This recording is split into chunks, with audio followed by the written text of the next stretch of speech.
Welcome dear students, कैसे हैं आप सभी लोग। मैं अजय पटेल एमजीसीआई के यूट्यूब चैनल पर फाइटर 1.0 बैच में आपका स्वागत करता हूं। आज हम हमारी बॉटनी फाइटर 1.0 हिंदी बैच में एक नई यूनिट को स्टार्ट कर रहे हैं जिसका नाम है प्लांट फिजियोलॉजी। बेटा, प्लांट फिजियोलॉजी में हमें 3 चैप्टर डिस्कस करना है। नंबर 1 इज अ फोटोसिंथेसिस, प्रकाश संश्लेषण। दूसरे नंबर पे हम डिस्कस करेंगे कोशिकी श्वसन या जिसे हम कहते हैं सेलुलर रेस्पायरेशन।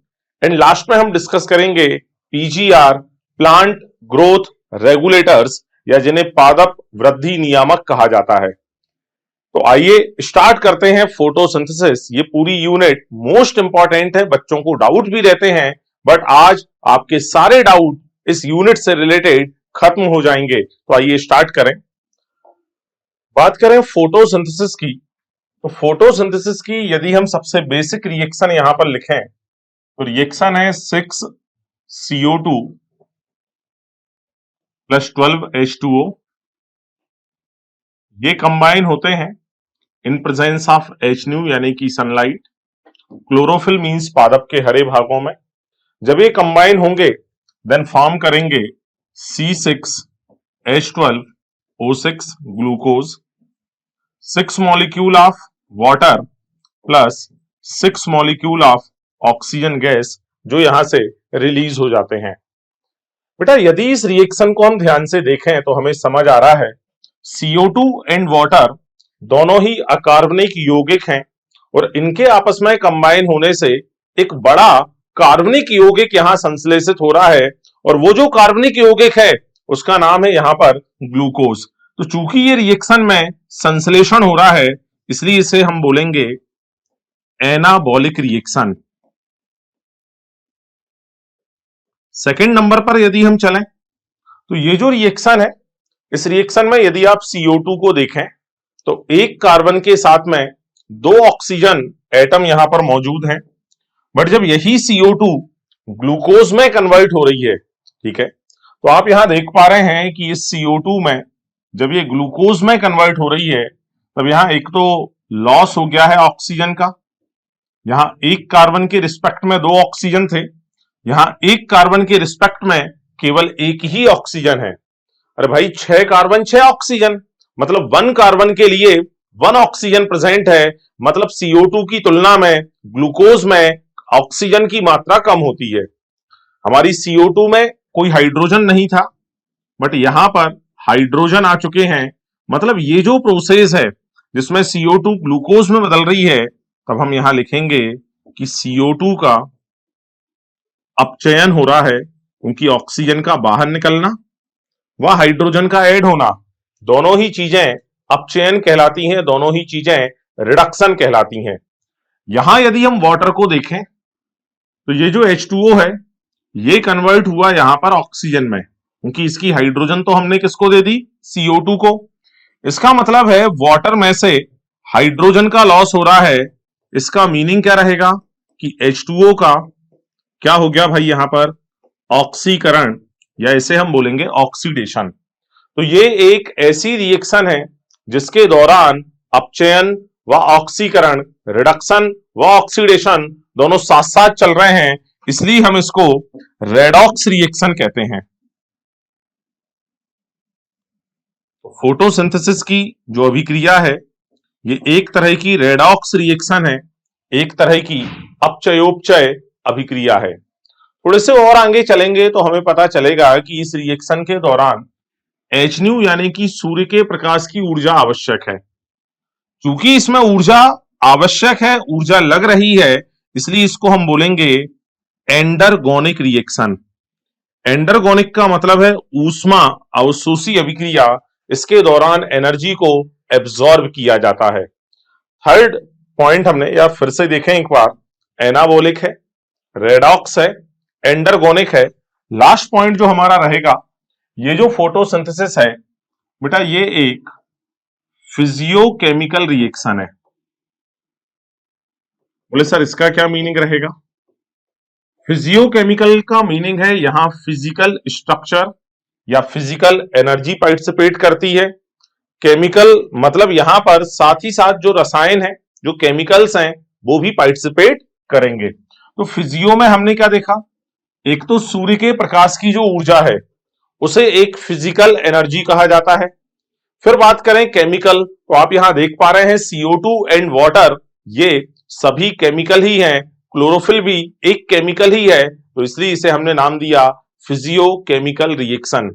लेकिन आपको जानकर हैरानी होगी कि ये जो रिएक्शन यहां देखने पर इतनी सिंपल लग रही है, इस रिएक्शन को पता करने में ही कम से कम 200 वर्ष लग गए कि CO2 वाटर ये कंबाइन होंगे, सनलाइट रहेगा, क्लोरोफिल रहेगा, ग्लूकोज बनेगा, वाटर बनेगा, ऑक्सीजन गैस निकलेगी। ये सब जानकारी पता करने में वैज्ञानिकों को 200 वर्ष का समय लगा। किस तरह से वैज्ञानिकों ने इन सारी चीजों को पता किया, आइए एक एक करके हम इन सभी चीजों को समझते हैं, ठीक है ना। तो यहां पर तो वही सारी जानकारी लिखी है, बट मैं एक बार सारे एक्सपेरिमेंट आपको समझा देता हूं।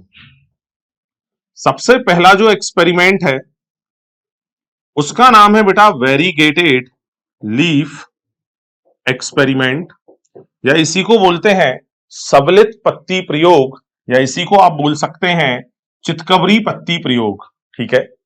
ये जो प्रयोग है हमारा वेरीगेटेड लीफ, इसमें हमने जो चितकबरी पत्ती ली, उस पत्ती में दो हिस्से हैं।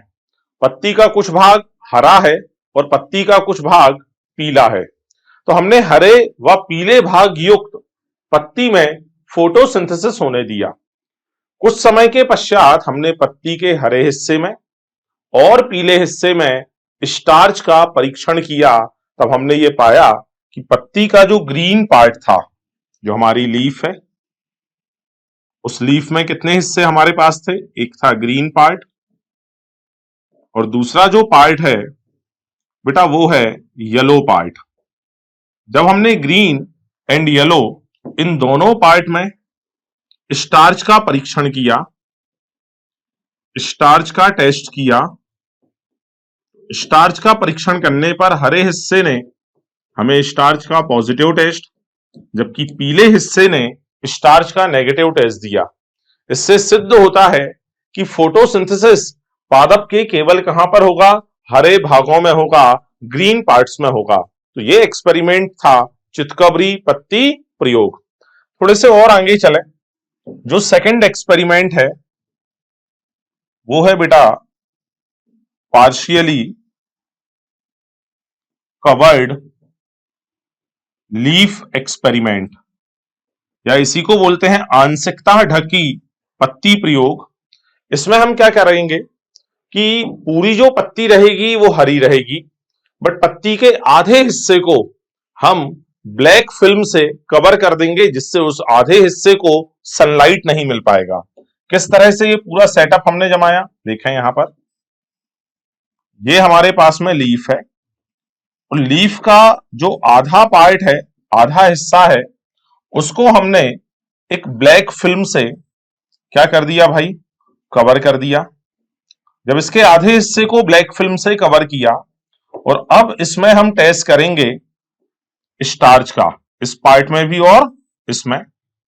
जब स्टार्च का टेस्ट किया तो जो खुला हुआ हिस्सा है इसमें हमें स्टार्च का मिला पॉजिटिव टेस्ट, जबकि ढके हिस्से में हमें स्टार्च का मिला नेगेटिव टेस्ट। इससे सिद्ध होता है फोटोसिंथेसिस के लिए ओनली ग्रीन पार्ट रिक्वायर्ड नहीं है, ग्रीन पार्ट के साथ साथ उस ग्रीन हिस्से को सनलाइट मिलना भी जरूरी है, क्योंकि इस हिस्से को एच न्यू मिला, इस हिस्से को सनलाइट मिला, जबकि यहां पर ब्लैक फिल्म से कवर्ड था, इसलिए इसे सनलाइट नहीं मिला। ये था सेकंड एक्सपेरिमेंट, आंशिकता ढकी पत्ती प्रयोग। भाई पेपर में क्वेश्चन क्या आएगा, पेपर में क्वेश्चन आएगा चितकबरी पत्ती प्रयोग हमें क्या सिद्ध करके देता है। तो आंसर होगा, वो हमें बताता है कि फोटोसिंथेसिस पादप के केवल और केवल हरे भागों में होगा।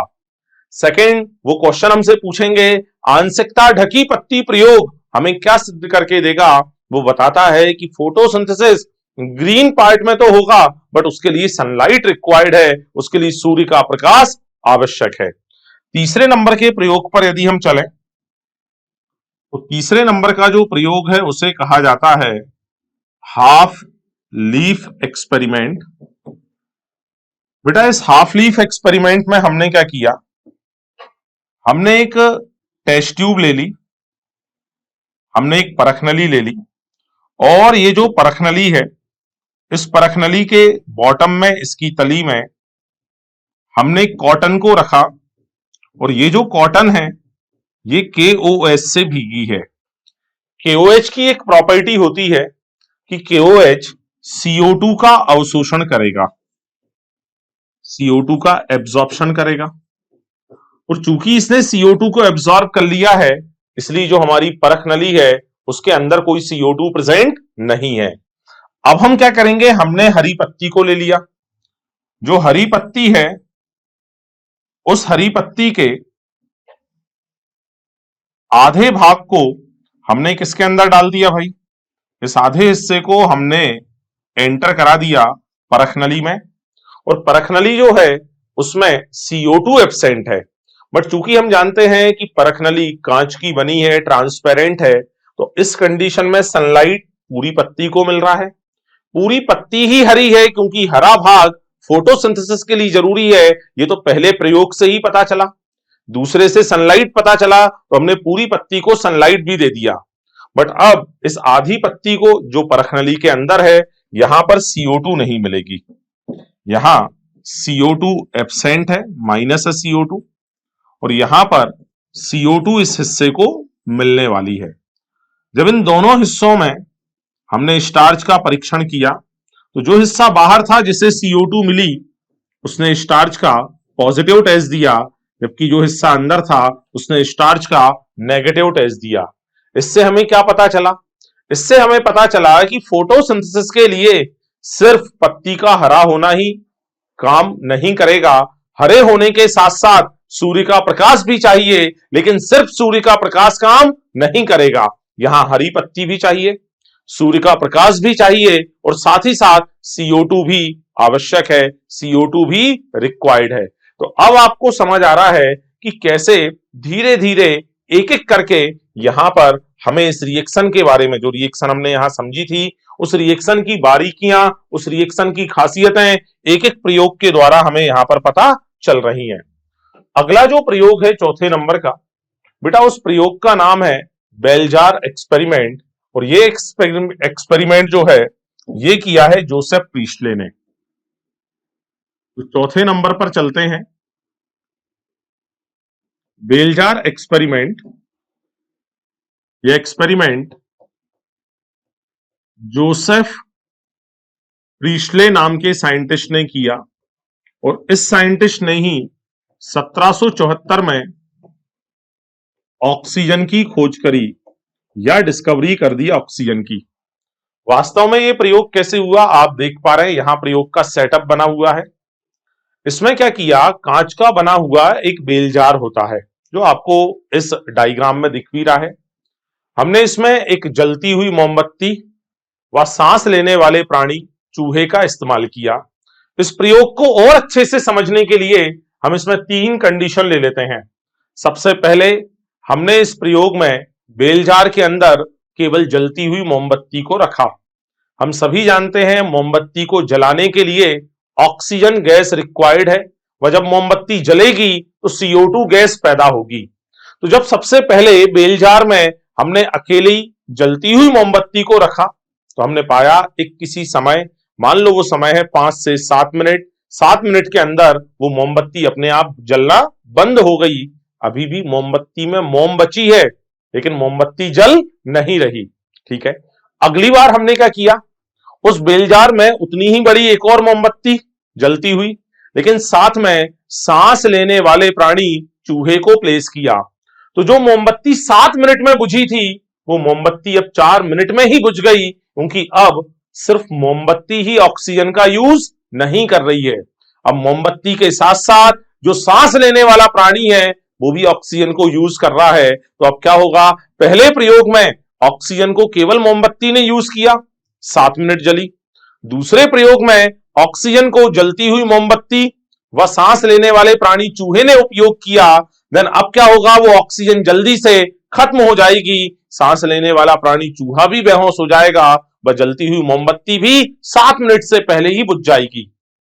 तीसरे एक्सपेरिमेंट में हमने इसी बेल जार में क्या किया, जलती हुई मोमबत्ती, सांस लेने वाला प्राणी चूहा व एक पुदीने का पौधा जो कि हरे रंग का है, जो कि हरा है, जो कि फोटोसिंथेसिस कर रहा है, हमने उसको प्लेस कर दिया। और हम सभी जानते हैं कि फोटोसिंथेसिस में ऑक्सीजन गैस इवॉल्व होगी, और चूंकि CO2 का क्या होगा यूज, तो जलती हुई मोमबत्ती व सांस लेने वाला प्राणी जिस CO2 को रिलीज करेंगे वो CO2 कौन ले लेगा, पुदीना। बदले में पुदीने का प्लांट छोड़ेगा ऑक्सीजन, उस ऑक्सीजन को ले लेगी जलती हुई मोमबत्ती व सांस लेने वाला प्राणी चूहा। तो अब मोमबत्ती तब तक जलेगी जब तक कि उसमें मोम बचा रहेगा, जब तक कि उसमें वैक्स रहेगा, और चूहा भी बेहोश होने वाला नहीं है क्योंकि उसको लगातार ऑक्सीजन मिलती रहेगी। यह है बेल जार एक्सपेरिमेंट जो किया जोसेफ प्रीस्टले ने। इनकी स्टेटमेंट ध्यान से सुनना, इन्होंने क्या कहा। इन्होंने कहा कि जलती हुई मोमबत्ती व सांस लेने वाला प्राणी चूहा, कोई दूसरा भी ले सकते हैं बट यहां चूहे को लिया, बेल जार में वही बन सकता था। जलती हुई मोमबत्ती व सांस लेने वाला प्राणी चूहा वायु को जो क्षति पहुंचाते हैं, उस क्षति की या डैमेज का जो डैमेज कंट्रोल है, उस क्षति की क्षतिपूर्ति हरा पादप पुदीना करेगा, क्योंकि ये प्रकाश संश्लेषण के दौरान ऑक्सीजन को रिलीज कर रहा है। एक बार पुनः सुने, जलती हुई मोमबत्ती व सांस लेने वाला प्राणी चूहा वायु को जो क्षति पहुंचाते हैं, उस क्षति की क्षतिपूर्ति, उसका डैमेज कंट्रोल हरे पादप करते हैं। तो ये है बेल जार एक्सपेरिमेंट। बिल्कुल यही एक्सपेरिमेंट जो है, एक वैज्ञानिक को और लेते हैं अपन यहां पर। ये जो एक्सपेरिमेंट है, एक वैज्ञानिक आया जॉन इंजनहॉज। जॉन इंजनहॉज ने क्या किया, जोसेफ प्रीस्टले के सेटअप को यूज किया। कौन सा वाला सेटअप यूज किया, ये जो लास्ट कंडीशन वाला सेटअप था ना, जिसमें चूहा, जलती हुई मोमबत्ती और हरा पादप मौजूद है, इस सेटअप को यूज किया जोसेफ प्रीस्टले ने। और जोसेफ प्रीस्टले ने इस सेटअप को यूज करके हमें ये बताया कि एक बार जब इस सेटअप को इसने HNU यानी कि सनलाइट में रखा, दूसरी बार इसने इस सेटअप को कहां रखा, डार्क में रखा, अंधेरे में रखा, तो इसका कहना है कि वायु की शुद्धिकरण के लिए सिर्फ हरा पादप से काम चलने वाला नहीं है, हमें इस सेटअप को कहां रखना होगा, सनलाइट में, तब जाके ही वायु का शुद्धिकरण होगा। क्योंकि जो बेल जार प्रयोग जोसेफ प्रीस्टले ने किया था, उसमें एक स्टेटमेंट जो मैंने बताई वो तो है ही, दूसरा ये है कि ये प्रयोग वायु शुद्धिकरण को बताता है, एयर के प्यूरिफिकेशन को बताता है। तब जॉन इंजनहॉज ने क्या कहा कि यदि वायु का शुद्धिकरण करना है तो इस सेटअप को उठा के हमें कहां रखना होगा, सनलाइट में। अंधेरे कमरे में हरे पादप के होने के बावजूद भी मोमबत्ती नहीं जलेगी, चूहा भी बेहोश हो जाएगा, क्योंकि अंधेरे कमरे में फोटोसिंथेसिस होने वाला नहीं है। लेकिन बेटा ये चीज तो पहले से पता थी, ये चीज तो सेकंड नंबर के प्रयोग से ही पता चल गई थी, आंशिकता ढकी पत्ती प्रयोग से ही पता चल गई थी कि फोटोसिंथेसिस के लिए सूर्य का प्रकाश आवश्यक होता है। भाई जब इसे ऐसा लगा कि ये प्रयोग पहले हो गया, तब इसने एक और प्रयोग किया, जिसे इसने नाम दिया परिष्कृत प्रयोग या एलिगेंट एक्सपेरिमेंट।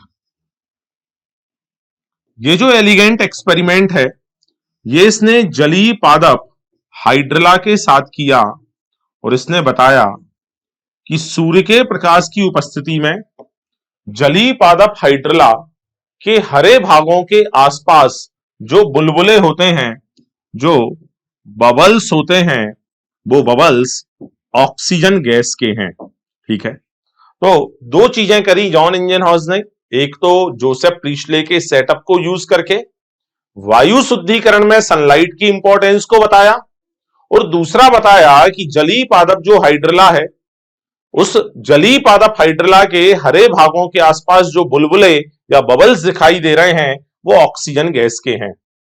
इसके जस्ट बाद में यदि हम अगले साइंटिस्ट को देखें, ये पांचवा प्रयोग हो गया। छठवें नंबर का जो प्रयोग है वो है जूलियस वॉन सेज का प्रयोग। ठीक है, ये तो यहां वही सब चूहे वाली कहानी दे रखी है जो सब प्रिस्टले के एक्सपेरिमेंट की। थोड़े से और आगे चलें तो हमें 6th नंबर का जो प्रयोग है वो मिलेगा, और ये प्रयोग किया जूलियस वॉन सेच ने। और जूलियस वॉन सेच ने हमें क्या बताया? इन्होंने हमें बताया कि ग्रीन प्लांट जब फोटोसिंथेसिस करेंगे तो फोटोसिंथेसिस में सिंथेसाइज क्या होगा? ग्लूकोज, इसका संश्लेषण होगा, और यही ग्लूकोज स्टोर होगा in the form of starch, या स्टार्च के रूप में संग्रहित होगा। तो यहां पर ये कहानी हमारी जूलियस वॉन सेच की। आपसे पेपर में पूछ लिया जाएगा किसने बताया कि फोटोसिंथेसिस में ग्लूकोज बनेगा? आंसर है जूलियस वॉन सेच। किसने बताया कि ग्लूकोज जो है वो संश्लेषित होकर स्टार्च के रूप में स्टोर होता है? किसने बताया? तो आंसर रहेगा हमारा जूलियस वॉन सेच। यहां पर थोड़े से और आगे चलें तो अगले नंबर का जो हमारा प्रयोग है वो प्रयोग किया बेटा 7वें नंबर का प्रयोग रहेगा। 7th नंबर का जो हमारा एक्सपेरिमेंट है वो किया टी.डब्ल्यू. एंजलमन ने, और इन्होंने इस प्रयोग के द्वारा फोटोसिंथेसिस का जो एक्शन स्पेक्ट्रा है, फोटोसिंथेसिस का जो एक्शन स्पेक्ट्रा है वो हम लोगों को प्रपोज कर दिया है ना। एक्शन स्पेक्ट्रा के लिए इन्होंने क्या किया? इन्होंने एक प्रिज्म को लिया। प्रिज्म आप सभी जानते हैं, प्रिज्म का काम होता है सफेद प्रकाश को 7 रंगों में बांट देना। ठीक है, ये प्रिज्म ले लिया। इस प्रिज्म पर अब व्हाइट यदि मैं बनाऊंगा, व्हाइट कलर से, मेरे पास है कलर व्हाइट, बट बनाऊंगा तो वो बोर्ड के बैकग्राउंड में छिप जाएगा, इसलिए अपन यहां पर ब्लू कलर का यूज कर लेते हैं या पिंक कलर का यूज कर लेते हैं व्हाइट लाइट को रिप्रेजेंट कराने के लिए। तो यहां पर इस प्रिज्म पर जब ये व्हाइट लाइट इंसिडेंट हुआ, देन वो 1 2 3 4 5 6 7 इस तरह से वो 7 कलर में जो है वो डिवाइड हुआ, जिन्हें हम बोलते हैं VIBGYOR, violet, indigo, blue, green, yellow, orange and red. दूसरी तरफ हमने प्लेस किया ऑक्सीजन अवशोषी जीवाणु को। ये तो आ गई यहां पर तंतुवत हरी शैवाल। अपन पहले सेटअप को जमाएं। जो सेटअप है इसमें ये हो गया हमारा प्रिज्म। प्रिज्म ने व्हाइट लाइट को 7 रंगों में बांट दिया है, और अब ये जो 7 रंग हैं, 7 कलर हैं, ये इंसिडेंट हो रहे हैं तंतुवत हरी शैवाल। और ये जो तंतुवत हरी शैवाल है इसका नाम याद रखना क्लेडोफोरा।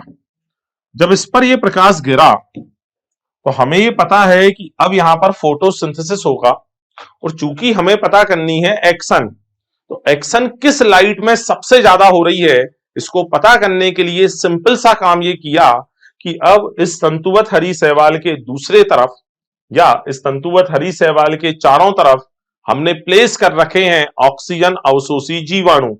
तो जिस प्रकाश में सबसे ज्यादा ऑक्सीजन रिलीज होगी, हम मान लेंगे उसमें ही सबसे ज्यादा फोटोसिंथेसिस हुआ है। बोले सर ऐसा क्यों मान लेंगे हम कि उस प्रकाश में सबसे ज्यादा फोटोसिंथेसिस हुआ? आपको ध्यान होना चाहिए हमारी पहली रिएक्शन फोटोसिंथेसिस के उत्पाद के रूप में क्या निकलती है? ऑक्सीजन। और उत्पाद कब बनेगा? जब प्रकाश संश्लेषण की प्रक्रिया होगी। इसका मीनिंग ये है कि जहां भी सबसे ज्यादा मात्रा में हमें ऑक्सीजन मिलेगी, हम समझ लेंगे उसी प्रकाश में सबसे ज्यादा फोटोसिंथेसिस हुआ है। तो हमने यहां पर पाया कि जो रेड लाइट है इस रीजन में सबसे ज्यादा मैक्सिमम ऑक्सीजन अवशोषी जीवाणु इकट्ठे हुए, ब्लू में मैक्सिमम से थोड़े से कम, और बाकी सभी लाइट में बहुत कम जीवाणु इकट्ठे हुए।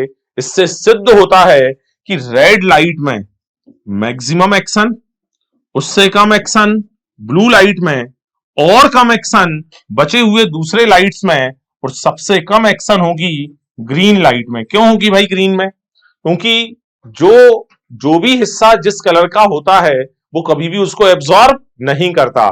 चूंकि ये तंतुवत हरी शैवाल है, ये ग्रीन लाइट को एब्जॉर्ब करने वाली नहीं है। बहुत कम अमाउंट में यदि एब्जॉर्ब किया भी तो वहां पर फोटोसिंथेसिस क्या होगा? सबसे कम। तो सबसे ज्यादा रेड में, उससे कम ब्लू, फिर यदि देखें तो वायलेट, इंडिगो आप ले लें, फिर ग्रीन हमने अलग कर दिया है, येलो एंड ऑरेंज। तो ये इस तरह का एक सीक्वेंस यहां पर हमें मिलेगा। ये है TW एंजलमैन का एक्सपेरिमेंट। 8वें नंबर की जो कहानी है या उसको अपन यहीं डिस्कस कर लें, ये यहां पर लिखा हुआ है 19वीं सदी, 19th सेंचुरी आते आते तक और उसके मध्य के वर्ष आते आते तक हमें फोटोसिंथेसिस से जुड़ी हुई मैक्सिमम चीजों की क्या लग गई? जानकारी लग गई। हमें यह पता चल गया कि फोटोसिंथेसिस पादप के हरे भागों में होता है, और सिर्फ हरे भाग की जानकारी नहीं, हमें यह भी पता चल गया इसके लिए CO2 एंड वाटर यूज में आते हैं।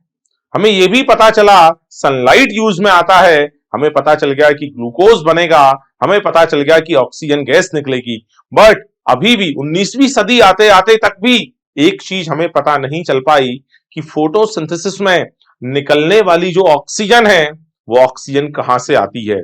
वो CO2 से आती है या फिर वो ऑक्सीजन वाटर से आती है? ये हम लोगों को अभी क्लियर नहीं था। इसी चीज को क्लियर करने के लिए कॉर्नेलियस वॉन नील आए। जो वैज्ञानिक है उसका नाम क्या है बेटा? Cornelius Van Niel. और कॉर्नेलियस वॉन नील ने जो एक्सपेरिमेंट यहां पर किया, जो प्रयोग यहां पर किया, वो प्रयोग बड़ा ही सिंपल है।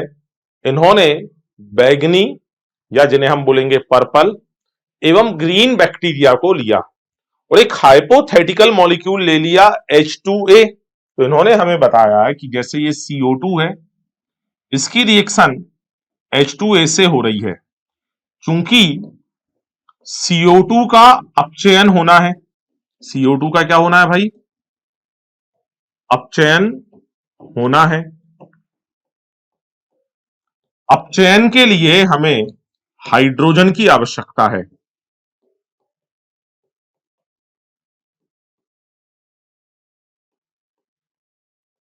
अपचयन के लिए हमें हाइड्रोजन की रिक्वायरमेंट रहेगी। तो ये जो H2A अणु है, ये H2A का जो अणु है ये रहेगा यहां पर हाइड्रोजन दाता अणु, और यहां से बन जाएगा हमारे सामने CH2O। ठीक है। और चूंकि इस H2A में क्या बचा है? A। तो अब यहां पर बाहर क्या निकलेगा? A। इन्होंने कहा बिल्कुल सेम ऐसे ही पर्पल ग्रीन सल्फर बैक्टीरिया में जो CO2 है इसका हाइड्रोजन दाता अणु या तो H2S है या H2SO4 है। तो फाइनली बाहर निकला सल्फर अथवा बाहर निकला सल्फेट। ये हाइड्रोजन तो किसमें जुड़ेगा? CO2 में। जैसे ही इसमें जुड़ेगा तो ये बदल जाएगा CH2O। अरे इसमें यदि 6 से गुणा कर देंगे CH2O में तो वही बनेगा C6H12O6। तो इन्होंने कहा पर्पल ग्रीन सल्फर बैक्टीरिया में हाइड्रोजन दाता अणु H2S या H2SO4 है, यानी यहां पर सल्फर या सल्फेट बाहर आता है। इसी तरह से मतलब इनने सिंपल एनालॉजी यूज कर ली, और एनालॉजी यूज करके इन्होंने हमें क्या बता दिया? इसी प्रकार से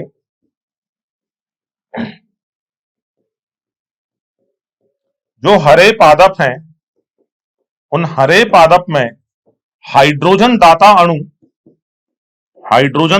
अणु या यौगिक कौन रहेगा? H2O। इसलिए ऑक्सीजन कहां से बाहर आ रही है? इनने बोल दिया ऑक्सीजन H2O से बाहर आ रही है। लेकिन इस प्रयोग पर वैज्ञानिकों को आपत्ति है। आपत्ति यह है, वैज्ञानिकों ने कॉर्नेलियस वॉन नील को यह कहा, भाई तुम्हारा यह कहना कि पर्पल ग्रीन सल्फर बैक्टीरिया में सल्फर या सल्फेट H2S या H2SO4 से आती है, हमें यह बात मंजूर है। क्यों मंजूर है? हम इसको क्यों मान लेते हैं? क्योंकि जो सल्फर या सल्फेट बाहर आ रहा है वो यहां CO2 में प्रेजेंट नहीं है। लेकिन यदि तुम इस प्रयोग की एनालॉजी का यूज करके इसी प्रकार से तुम इसे हरे पादपों में सिद्ध कर दो तो ये हम मानने को तैयार नहीं है, क्योंकि हरे पादपों में CO2 प्लस H2O बाहर जो आ रही है वो आ रही है ऑक्सीजन गैस, और ये जो ऑक्सीजन गैस है ये वाटर में भी है, ये CO2 में भी है। तो हम ये मानने को तैयार नहीं है कि ये ऑक्सीजन गैस जो है ये वाटर से ही आई होगी। इसके लिए कोई और सॉलिड प्रूफ हमें चाहिए। तब सॉलिड प्रूफ फाइनली हमें मिला 10वें नंबर के प्रयोग में, और ये प्रयोग किया रूबेन, कॉमेन व हासिद ने। ये जो वैज्ञानिक थे, मैं लिख देता हूं यहां पर, रूबेन, कॉमेन एंड हासिद, इन्होंने 6CO2 प्लस 12H2O, इन्होंने प्रयोग के दौरान क्या किया, जो हमारी CO2 में ऑक्सीजन है वो नॉर्मल 16 ग्राम वजन वाली ले ली, लेकिन वाटर में जो ऑक्सीजन है वो इन्होंने 18 ग्राम वजन वाली ले ली। और प्रयोग पूरा हो कि भाई फोटोसिंथेसिस हो, HNU, क्लोरोफिल और यहां पर ग्लूकोज बने, ऑक्सीजन निकले, वो बने उसके पहले ही इन्होंने अपनी कुछ संभावनाओं को लिख दिया, कुछ पॉसिबिलिटीज को लिख दिया। इन्होंने जो पॉसिबिलिटी लिखी, पॉसिबिलिटी नंबर 1 इन्होंने लिखी, यदि बाहर निकलने वाली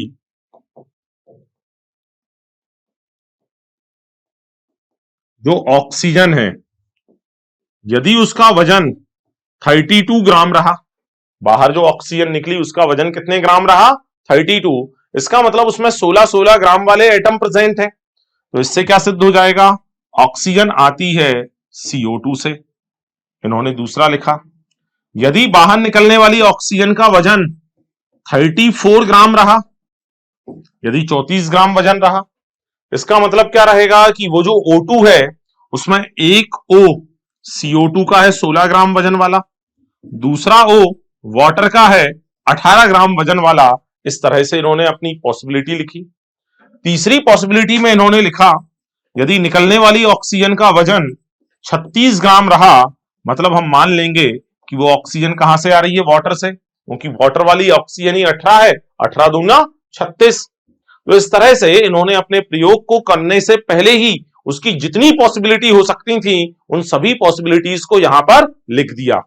ऐसा करने के जस्ट बाद जब प्रयोग हुआ और प्रयोग में जो यहां ऑक्सीजन निकली वो ऑक्सीजन 18 दूनी 36 ग्राम वाली थी, अतः सिद्ध होता है कि जो ऑक्सीजन निकलती है वो ऑक्सीजन कहां से आती है, वो ऑक्सीजन आती है वाटर से। तो ओवरऑल हमने आज के लेक्चर में जो 10 प्रयोग पढ़े, बेटा मैं आपको डेली बहुत थोड़ा थोड़ा पढ़ा रहा हूं, लेकिन इसी थोड़े थोड़े के साथ में आपको जानकर हैरानी होगी हम कितने चैप्टर्स कंप्लीट कर चुके हैं। Cell structure, cell division, biomolecule, morphology, anatomy, 5 chapters तो ये हो गए हैं। इसके अलावा living world, biological classification and plant kingdom, total 8 chapter हमने कंप्लीट कर दिए हैं। ये 9th नंबर का चैप्टर चल रहा है जो कि 2 से 3 लेक्चर में कंप्लीट हो जाएगा। तो आइए एक बार पुनः देखें। हमने सबसे पहला एक्सपेरिमेंट वेरीगेटेड लीफ एक्सपेरिमेंट देखा। इस प्रयोग ने क्या सिद्ध कर दिया, हमें फोटोसिंथेसिस के लिए ग्रीन पार्ट रिक्वायर्ड है, पादप का हरा भाग हमें चाहिए। दूसरा जो प्रयोग है वो है पार्शियली कवर्ड लीफ एक्सपेरिमेंट, आंशिकता ढकी पत्ती प्रयोग, जिसने हमें सिद्ध करके दिया फोटोसिंथेसिस के लिए सनलाइट या सूर्य का प्रकाश भी आवश्यक होता है। तीसरे नंबर के प्रयोग पर यदि हम चलें तो वो था हाफ लीफ एक्सपेरिमेंट। इसने सिद्ध कर दिया कि फोटोसिंथेसिस के लिए CO2 आवश्यक होती है। चौथे नंबर पे हम जाएं तो हमें मिला बेलजार एक्सपेरिमेंट, और ये जो बेलजार एक्सपेरिमेंट है इसे किया था जोसेफ प्रीशले ने। ऑक्सीजन की खोज हुई थी और इसी को हम बोलेंगे वायु शुद्धिकरण प्रयोग। ठीक है, ये हो गए हमारे 4 एक्सपेरिमेंट। 5वें नंबर का जो एक्सपेरिमेंट है वो किया है जॉन इंजनहॉज ने। इन्होंने सेम सेटअप को यूज किया और सेम सेटअप का यूज करके HNU यानी सनलाइट की जानकारी हमें दे दी। साथ ही साथ इसी सेटअप का यूज करके इन्होंने हमें यह बता दिया कि जो हाइड्रिला है इस सेटअप का, यानी ऐसे ही प्रयोग किए जली पादप हाइड्रिला पर, बट कोई बेलजार यूज में नहीं लिया था। जलीय पादप हाइड्रिला के हरे भागों के आसपास जो बुलबुले हैं वो ऑक्सीजन गैस के हैं, ये बता दिया। फिर एक वैज्ञानिक आया जूलियस वॉन सेच, जिसने बताया फोटोसिंथेसिस में ग्लूकोज बनेगा जो स्टोर होगा स्टार्च के फॉर्म में। फिर आ गया T.W. एंजलमन, इसने दे दिया हमें एक्सन स्पेक्ट्रा, और एक्सन स्पेक्ट्रा में इसने बता दिया कि रेड में सबसे ज्यादा, ब्लू में उससे कम, वायलेट, इंडिगो, येलो, ऑरेंज में और कम, सबसे कम ग्रीन लाइट में फोटोसिंथेसिस होगा। इसके बाद आ जाते हैं हम अगले नंबर पे, जो है हमारी यहां जगह यहां लिख देते हैं 19th सेंचुरी। फिर आ जाते हैं कॉर्नेलियस वॉन नील, जिनने बताया कि H2S या H2SO4 जो हाइड्रोजन दाता अणु है वहां से सल्फर या सल्फेट हमें बाहर मिल रहा है। ऐसे ही वाटर में से ऑक्सीजन बाहर आएगा, बट वैज्ञानिक मानने को तैयार नहीं थे। क्यों नहीं माना? क्योंकि ऑक्सीजन जो है वो H2O में भी थी और वो CO2 में भी थी, लेकिन सल्फर या सल्फेट केवल H2S या H2SO4 में थे। थोड़े से और आगे चले तो फाइनल जो आया वो था रूबेन, कॉमन एंड हासेर, और इन्होंने सिद्ध कर दिया कि फोटोसिंथेसिस में निकलने वाली जो ऑक्सीजन है वो ऑक्सीजन जल से आती है, वो ऑक्सीजन वाटर से आती है। बेटा यहां पर एक बहुत बड़ा गड्ढे वाला क्वेश्चन है। वो क्वेश्चन क्या है? वो क्वेश्चन है कि यदि पेपर में रूबेन, कॉमन, हासिद का एक्सपेरिमेंट लिख के दे दिया और बोल दिया उसकी जो रिएक्शन है वो ये है, बट यहां इस रिएक्शन में ऑक्सीजन जो वाटर वाली है उसे 18 ना लेकर उसे 16 ले लिया, CO2 वाली को 18 ले लिया, तो मैं आपको बता दूं इसी सेम प्रयोग में अब जो ऑक्सीजन निकलेगी वो 32 ग्राम वाली होगी। तो आपको मेन तो ये याद रखना है कि रिएक्शन में वाटर के ऊपर कौन सी ऑक्सीजन ले रखी है, ऑक्सीजन के ऊपर क्या भार दे रखा है। यदि वो भार 18 है तो 36, 16 है तो 32 ग्राम आएगा। यदि वो X है तो आंसर 2X आएगा, यदि वो Z है तो 2Z आएगा। इस तरह से आप याद रखें। बेस्ट ऑफ लक, मिलते हैं नेक्स्ट लेक्चर में। इसी तरह जबरदस्त तरीके से अपनी तैयारी करते रहें और अपने रिजल्ट को इंप्रूव करते रहें।